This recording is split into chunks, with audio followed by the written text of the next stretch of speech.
Eles eram os párias do mundo grego. Até que um homem elevou seu povo à condição de império. Alexander was one of history's great commanders. He was well aware that he lived in an age of innovation in Greek warfare. Alexandre o Grande empregou a mais nova tecnologia para conquistar civilizações, transformando as terras do Egito à Índia em um novo mundo grego. Greeks have conquered the known world, so they're exporting their way of life because they think it's the best way of life. It's the best way that any human can live. Mas não há reino sem um rei. E após a morte súbita e misteriosa de Alexandre, seu império desmoronou tão rápido quanto surgiu.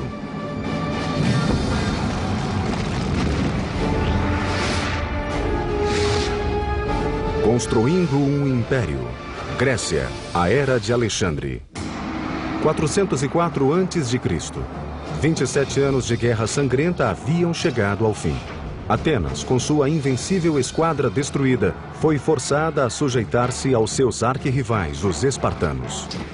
The Athenian generals commanding the main Athenian fleet made a disastrous mistake that led to a great battle and a terrible defeat for the Athenians at a place called Aigos Potamoi. Nas décadas após a queda de Atenas, as cidades-estado de Esparta e Tebas lutaram pelo domínio da Grécia. Mas em 359 a.C., um jovem de 23 anos da remota região grega da Macedônia tornou-se rei e em 2 décadas mudaria a face da Grécia.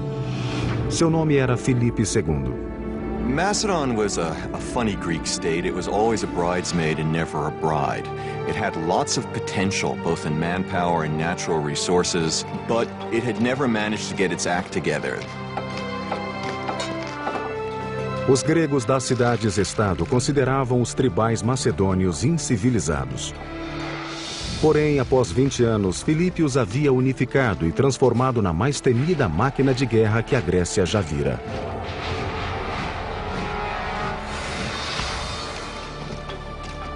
Filipe edificou a Macedônia em 2 frentes: diplomacia e força.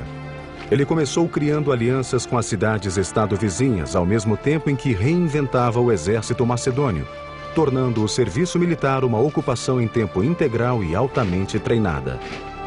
Mas o grande trunfo desse novo exército profissional foi uma tropa de engenheiros que Filipe organizou para projetar e construir instrumentos de guerra. Uma inovação que mudou para sempre o modo de guerrear e de vencer. The Macedonians were not considered real Greeks by the Hellenic city-states. They came from a tribe called the Macedoni, and they'd been fighting barbarians for so long that they were considered barbarians themselves. However, Philip II was no barbarian. Or if he was the most brilliant barbarian the world had ever seen. Hello, I'm Peter Weller.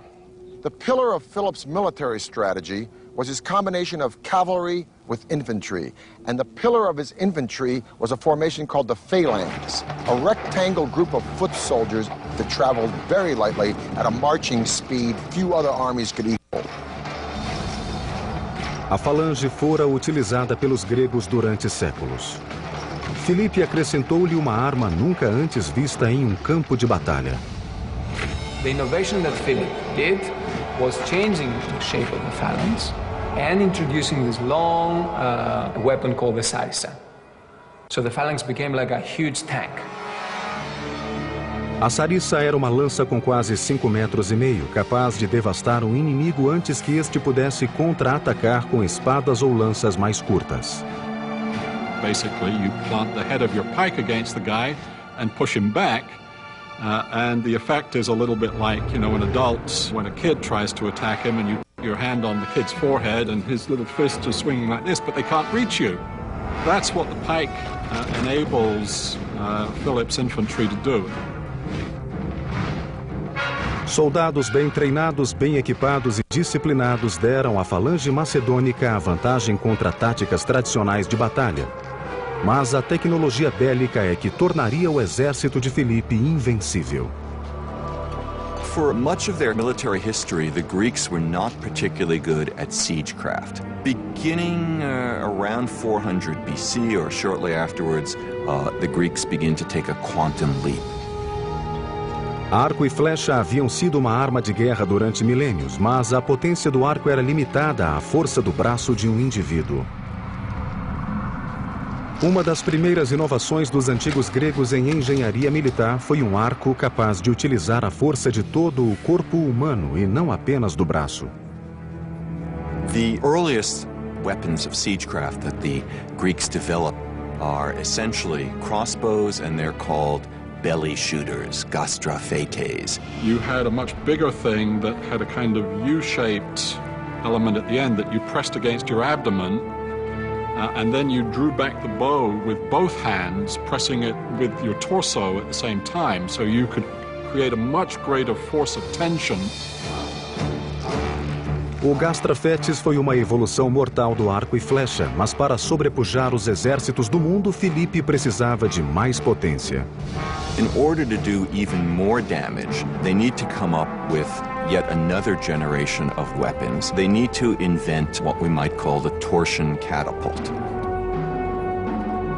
The torsion catapult basically creates springs by twisting sinews, or in some cases horsehair, or in emergencies even human hair.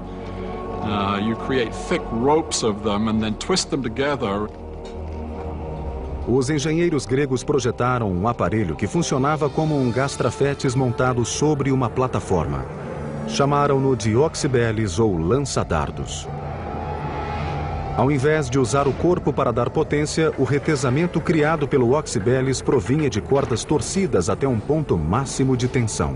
There's an enormous stored force because the sinews want to spring back and release that tension, but they're held. And inserted into this spring is a bar, and you then pull that bar back, increasing the already great tension, and then when the bars are released, they spring back with enormous force and rapidity compared to the old bow flexion system. A distância não mais protegia os soldados inimigos de uma morte súbita e sangrenta. Quando disparado, o oxibeles podia perfurar escudos e armaduras ao alcance de 400 metros, originando o termo que ainda hoje usamos: catapulta. The neat thing about the word catapult is that it means skin penetrator.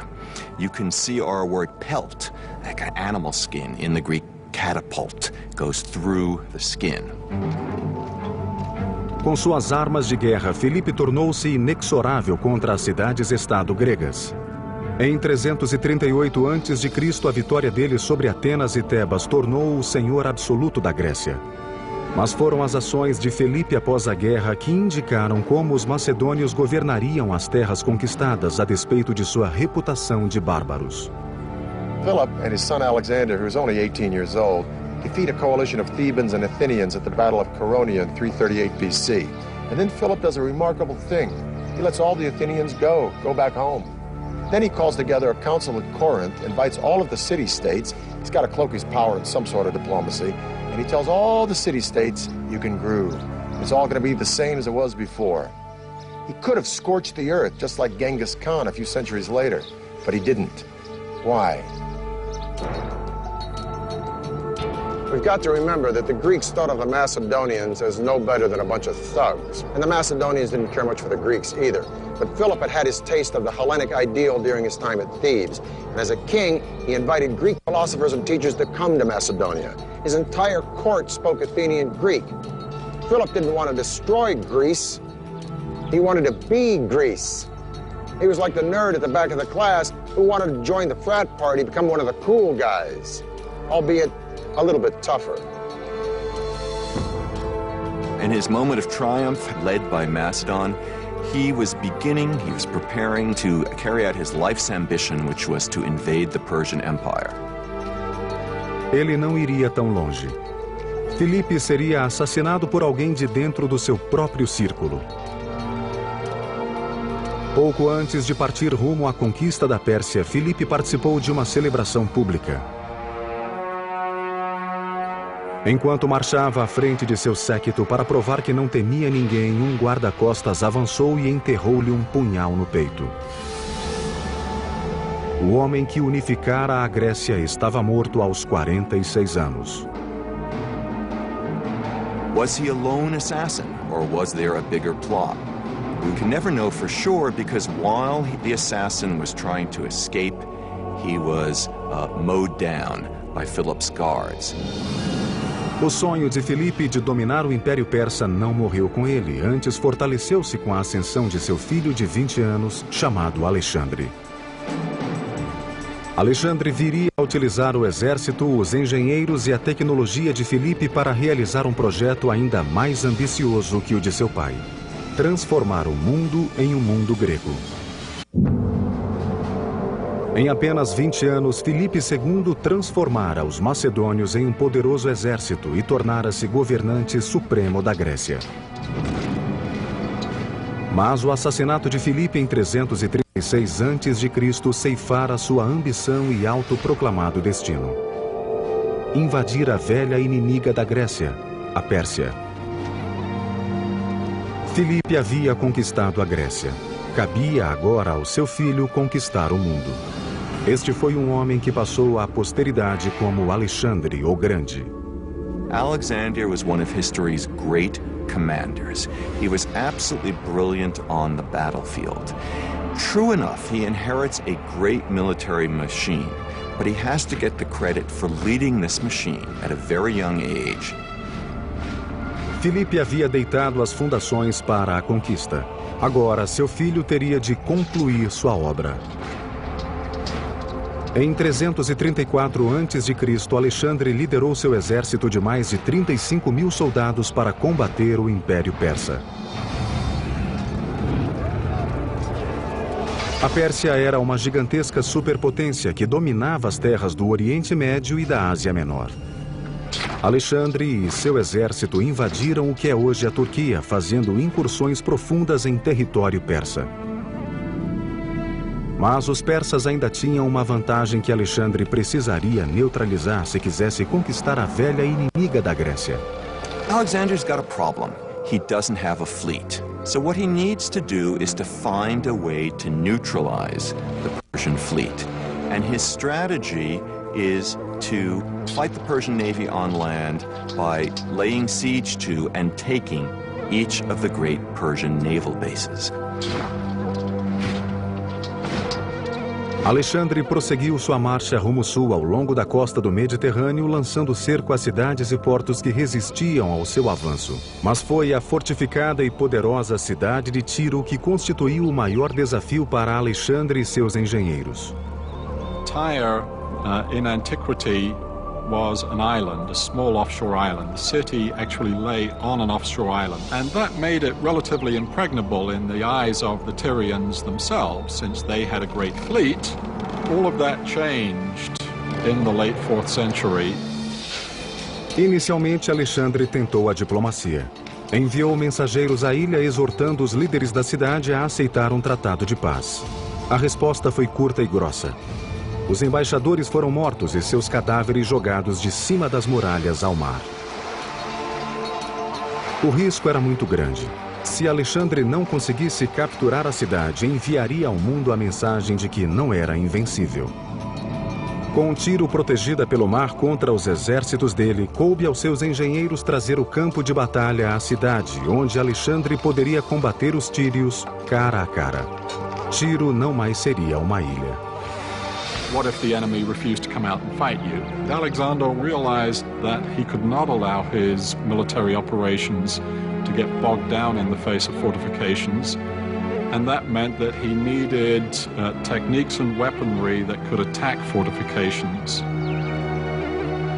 With mammoth walls and a fortified harbor, and very little land around the walls, the city of Tyre was long thought to be impregnable. Thus, Alexander resolved to a very, very ambitious approach. He knew he couldn't take the city unless he did damage to the walls. So he had his engineers build a causeway, a bridge from the mainland to the island. causeway was about half-mile long, 200 feet wide, 20 feet high. When the causeway was within striking distance, Alexander unleashed a hail of terror on the city, and then he deployed the only weapon he knew would end the battle, a siege tower. As torres eram uma espécie de carro blindado com vários andares. Do lado de fora eram a prova de fogo graças a uma cobertura de couro cru sobre a estrutura de madeira. Do lado de dentro, uma escadaria central conduzia a uma série de plataformas, onde oxibeles e outras catapultas lançavam projéteis contra as muralhas. Na parte de baixo, a torre era usada como proteção para manejar um ariete. They'd literally wheel them up to the wall. The men inside would be protected, and they would be shooting arrows at the defenders on the wall and trying to cross over onto the wall and to kill the defenders. As torres de cerco de Alexandre golpearam as muralhas de Tiro durante dias. Quando uma brecha foi aberta na fortaleza, Alexandre desencadeou uma terrível represália contra a cidade que havia resistido a ele. The assault itself would really be a terrifying experience for everyone involved. The only way to signal would be through trumpets, so you have to imagine trumpets blaring, a tremendous noise of men attacking, flags blowing in the wind on the battlements of the city that was under attack. I think it would have been an extraordinary scene. Alexandre retomou sua jornada rumo sul através da Palestina. Cada vez mais confiante, ele agora voltou sua ambição para o maior império que o mundo já vira: Egito. Com suas torreantes pirâmides e tumbas colossais, o Egito era uma antiga cultura que Alexandre reverenciava. Contudo, havia outra razão mais prática para ele cobiçar o Egito. Era o celeiro do Mediterrâneo, cujos campos de trigo seriam inestimáveis para alimentar o império em expansão de Alexandre. Ao contrário de Tiro, conquistar o Egito não requereu matanças. Alexander entered Egypt as a liberator and as a figure of extraordinary powers. Os egípcios não apenas deram as boas-vindas a Alexandre, como também o tornaram um deus. Em 331 a.C., eles o coroaram faraó e o proclamaram filho de Amon, sua mais importante divindade. Aos 24 anos, Alexandre transcendia a mortalidade. One can imagine that someone to whom extraordinary things happened, to whom all doors seemed to open themselves magically, to whom every endeavor was rewarded with victory, would think, well, perhaps I am, in some respect, a god. And I think that Alexander really did think this. He wasn't just pretending. He was trying to find out more about himself. No fim do século IV a.C., cidades gregas floresciam no rastro do exército saqueador de Alexandre. Essas cidades serviram como centros de controle e administração, mas sobretudo como irradiadores da língua e da cultura gregas.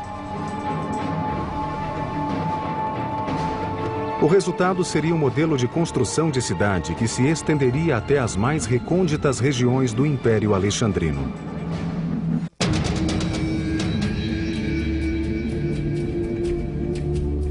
Em 325 a.C., Alexandre havia expandido suas fronteiras quase 4.800 quilômetros da Grécia até a Índia.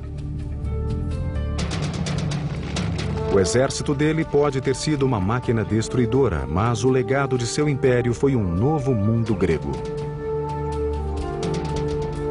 A estratégia de Alexandre para governar nações conquistadas incluía acomodação e assimilação. Ele fazia com que soldados desposassem mulheres locais e depois permanecessem como funcionários do império.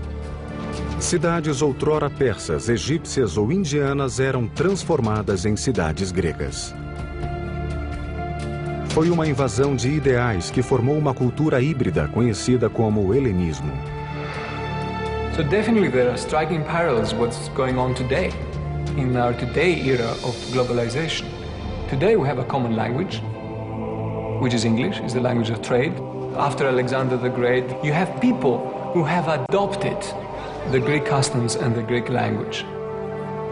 O helenismo teve sua expressão máxima na vida urbana, e a expressão máxima dessa expansão dominadora grega revelou-se no planejamento de cidades. Quer construíssem uma nova cidade ou reformassem uma antiga, os engenheiros de Alexandre faziam um traçado urbano em forma de grade, usado pelos gregos desde o século V a.C. The grid plan, which was used in these cities, was a symbol of order.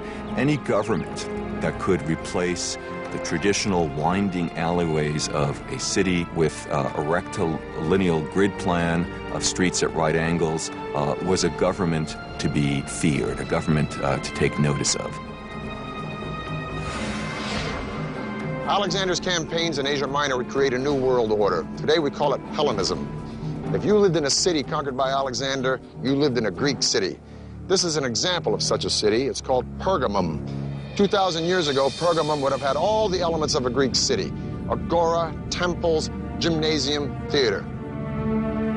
Pergamum would eventually rival Athens as a cultural center. As a matter of fact, the sculptural style pulled out of Pergamum would galvanize Michelangelo and change the face of the visual arts forever. Pergamum was built on a series of slopes. It was engineered like this. It was dramatic, it was theatrical, and it was meant to be. Hoje, as ruínas de Pérgamo encontram-se a uma altura elevada na moderna Turquia, um monumento espetacular à engenharia urbana grega. The city seems to be clinging on this steep hill. It seems that the architects who built this city sort of took into account the topography in many ways, symbolically to start with, meaning that higher up were the palaces and temples. A cidade ergue-se 300 metros acima do nível do mar, o que requeria uma série de terraços extensos e complexos. Nos tempos helenísticos, Atenas não era a mais poderosa cidade que fora outrora. Outras cidades de importância floresceram e dentre estas se destacou Pérgamo. In some ways, it's an echo of the Acropolis of Athens, where the temples stand on a hill, a natural rock over the city, and no expense is spared in building splendid temples and splendid public buildings in Pergamon. And so Greek city planning begins earlier than Alexander, but it's taken to perfection in the Hellenistic period. And wherever you go, each of them has a recognizable institution. Each of them will have a Greek theater. Each of them will have Greek temples. Each of them will have a gymnasium. Each of them will have a agora, a marketplace come forum. O centro de uma cidade grega encontrava-se em seu mercado público chamado Ágora. Aqui os mercadores vendiam suas mercadorias e os cidadãos reuniam-se para discutir os assuntos políticos do dia. Adjacente à Ágora ficava a Stoa, uma estrutura simples equivalente a uma alameda coberta. A Stoa consistia em uma colunata de um lado e uma parede do outro lado, um abrigo que, mesmo aberto, protegia contra os elementos. O Ágora e a Stoa eram o coração econômico, público e político da cidade helenística, mas sua alma cultural jazia em outra maravilha da engenharia, a mais importante nas cidades helenísticas: o teatro. The theater is basically an Athenian invention. Drama is, above all, democratic. It develops in Athens concomitantly with the Athenian democracy. Theatre was an essential and very important aspect of the Greek outlook to the world, how they thought of themselves and how they thought of the world. And I think to many people's opinion is one of the great legacies that the ancient Greek civilization has bestowed upon us today. Teatros na Grécia Antiga não eram apenas fóruns para comentários sociais. Eles inspiraram os romanos na edificação de coliseus e estabeleceram o padrão para a construção de estádios nos 2000 anos seguintes. Separate your men by tribe, by clan, such that clan may bear aid to clan and tribe to tribe. Thus spake Nestor to Agamemnon in the Iliad. And those words might have been said here, Because one of the great gifts of Greek culture to the world is theater and music. This is a Greek theater at Pergamum. It is the steepest of its kind. Now, a Broadway theater, and I've played in a few, holds between 800 or 900 people and maybe 2,000 if it's a musical house. This theater holds thousands and thousands and thousands of spectators. So how in the heck can an actor stand on that stage and project his voice such as that the spectator in the very last row at the back of this theater can hear what he's saying? Well, the answer is sort of an engineering feat. The theater, first of all, is dug out of the side of a mountain, and it doesn't need a very big substructure because the side of the mountain provides the support for these stone benches. Second of all, the theater is in a semicircle, and the semicircle gives way to an amazing sense of acoustics. You can stand on that stage and you can almost whisper, and someone in the very back row would hear you as if you were speaking right into his ear because the sound would bounce off the back wall. Third thing is that the actors wore masks. And these masks not only function as character, but they also function as sort of a megaphone through the lips.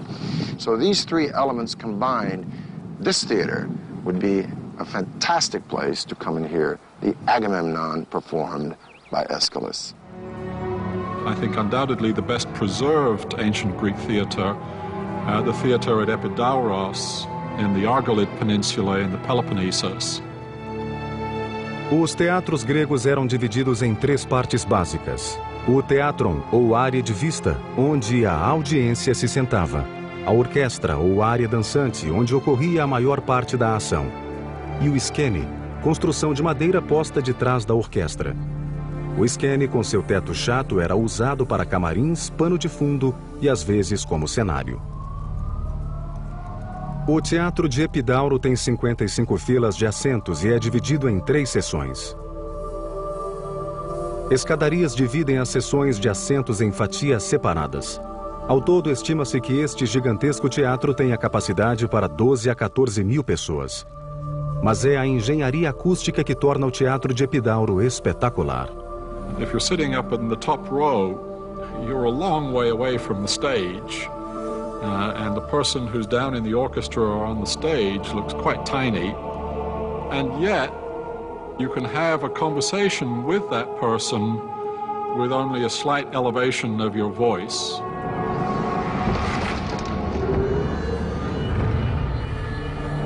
Em apenas 10 anos, Alexandre preparara o palco para a cultura grega dominar o mundo. Mas impérios e seus líderes eventualmente caem, e Alexandre não foi exceção. Sua morte intempestiva causaria a ascensão de reis e reinos cujos feitos de engenharia seriam maravilhas do mundo.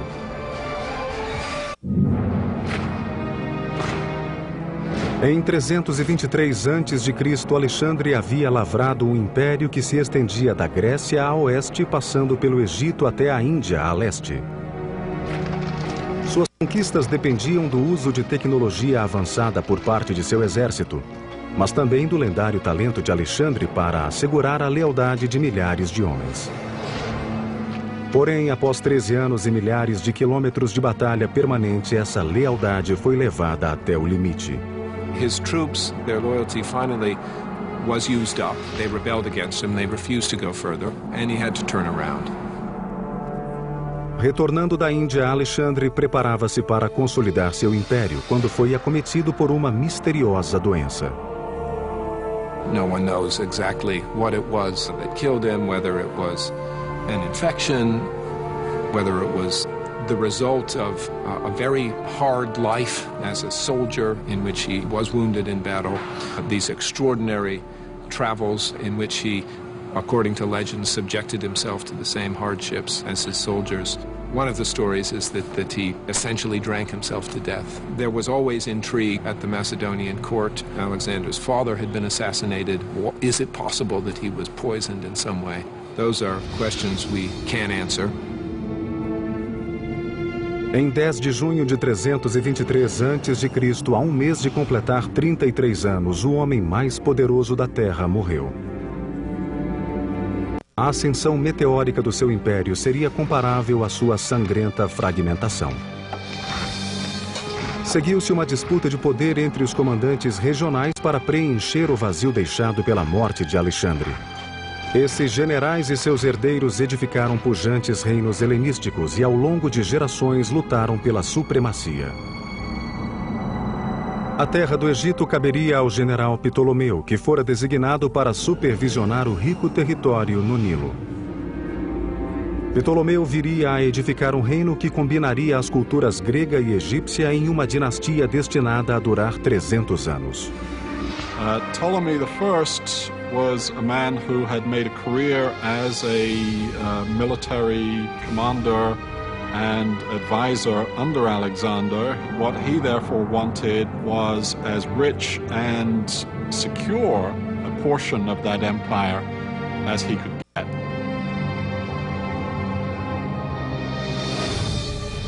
O Egito era a joia da coroa do Mediterrâneo.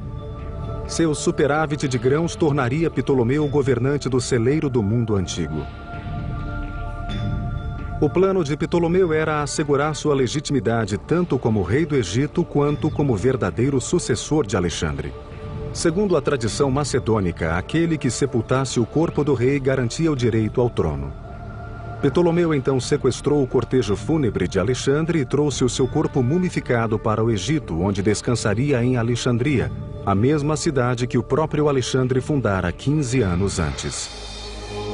Sob Ptolomeu, o Egito viria a ser um reino poderoso e Alexandria seria elevada à capital intelectual e científica do mundo grego.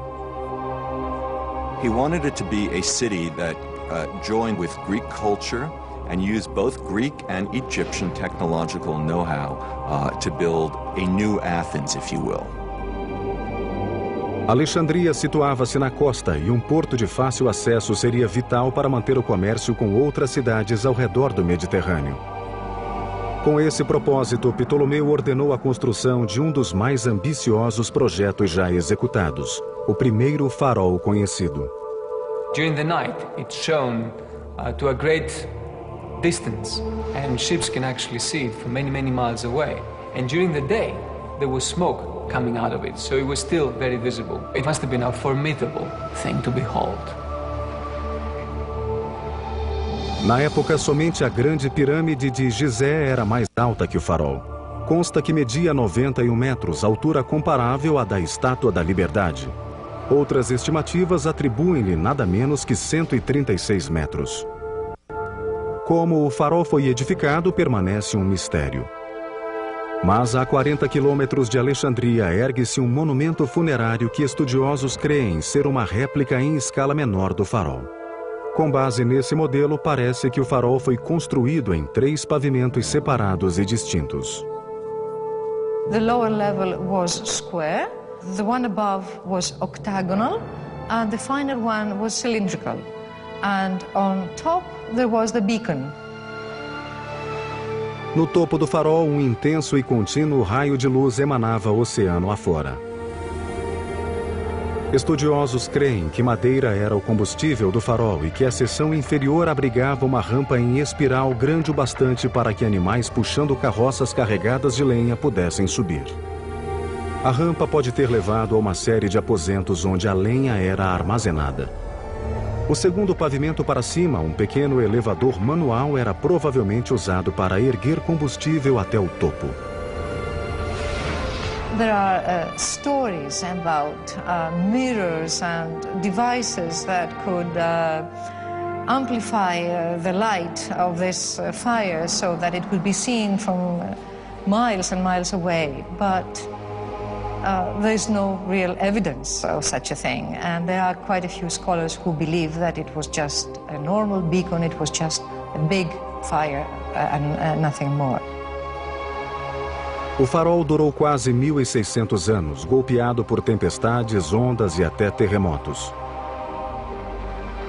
Até que em 1300 depois de Cristo, tremores intensos derrubaram para sempre essa maravilha do mundo. Por cerca de 700 anos, o farol jazeu sepulto sob as águas do Mediterrâneo.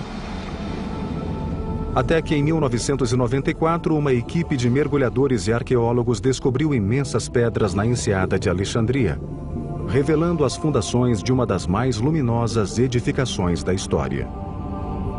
Jean-Yves Empereur, the well-known French archaeologist, started a very, very important series of underwater research. He is finding members, architectural members of the pharaohs. So there might come a day when it may even be restored. Sob as ondas, arqueólogos registraram pedras com mais de 70 toneladas de peso, inclusive uma que acreditam ter sido o lintel do colossal vão da porta do farol. Mas o farol não seria a única maravilha arquitetônica de Alexandria. À medida que o farol erguia-se acima da linha do horizonte, Ptolomeu iniciou outro projeto que trouxe as melhores mentes do mundo à sua cidade cosmopolita. Era a grande biblioteca de Alexandria, que alegava possuir mais de 200 mil livros dedicados à cultura e ao conhecimento. Aqui que o engenheiro utilizou energia a vapor 1.700 anos antes que o mundo sequer imaginasse uma locomotiva. Após a morte de Alexandre e a fragmentação de seu império, um de seus generais que passara a vida conquistando civilizações queria agora criar uma. A infusão de cultura grega na riqueza egípcia deitaria as fundações para um novo tipo de cidade, destinada a se tornar a maior e mais cosmopolita do mundo antigo. Alexandria. It's the city of the world. And as such, the kings, the Ptolemaic kings of the new kingdom of Egypt, created something that's completely new in the known world. Os torreantes fogos do farol de Alexandria guiavam os navios rumo ao porto.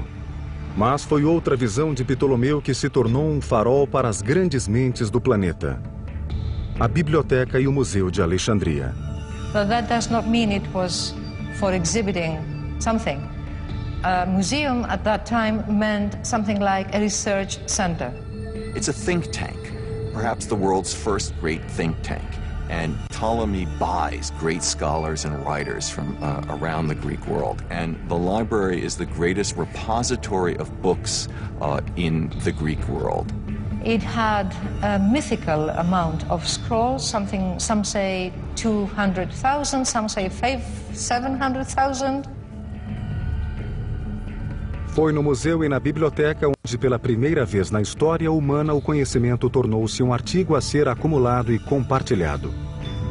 Na verdade, algumas descobertas científicas feitas em Alexandria 200 anos antes de Cristo só seriam aceitas 1.800 anos mais tarde.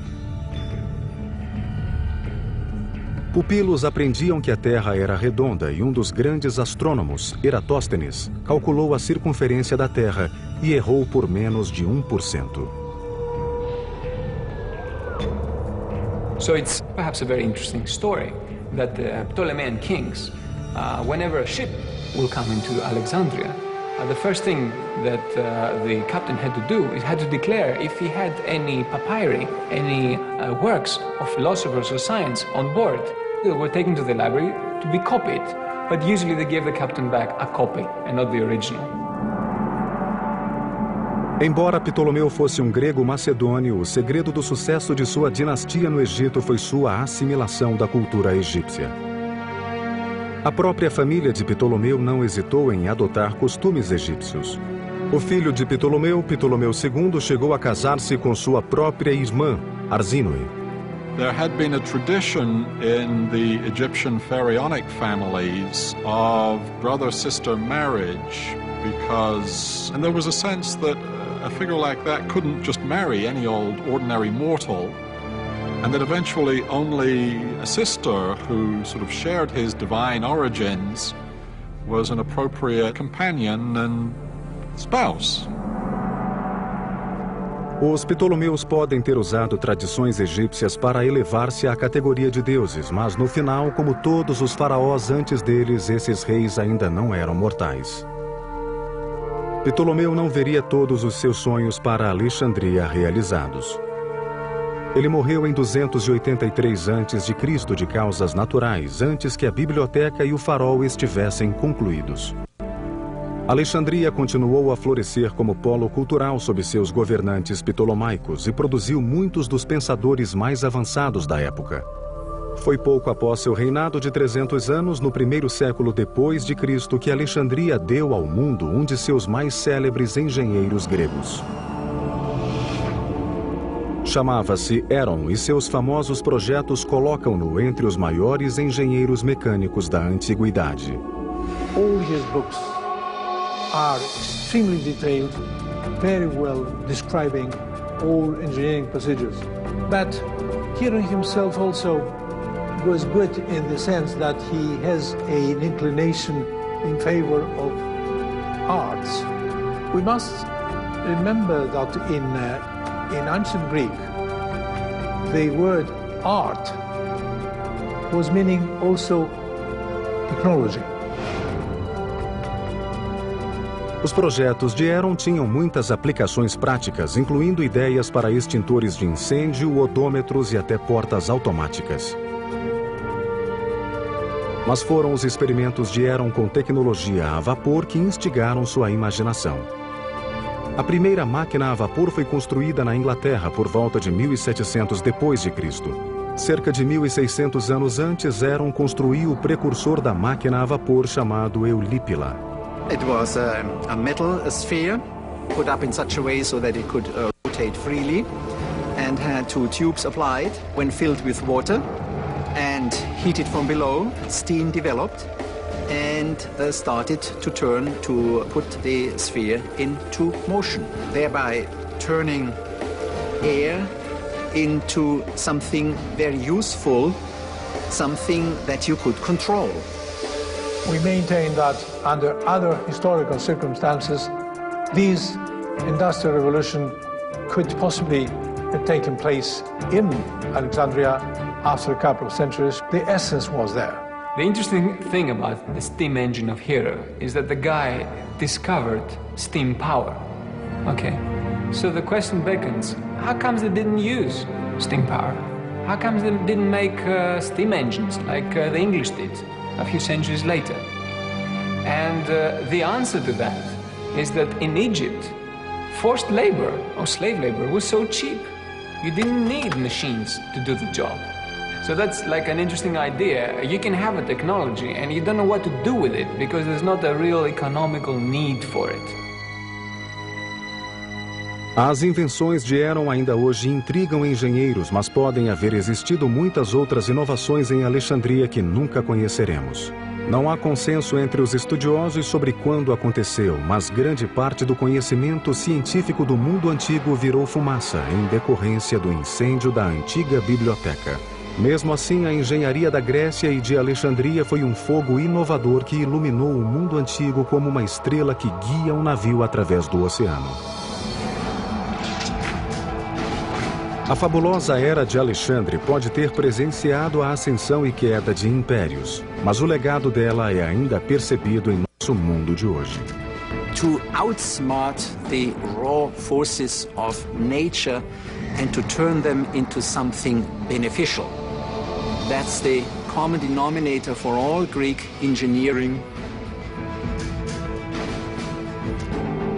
Alexandria was no doubt the pinnacle of Greek mathematics and engineering, with its fantastic library that sadly went up in flames and the tomb of a man who not only conquered the world, but showered it with Hellenism, the passing of ideas and ideals, the culture and values of Greece.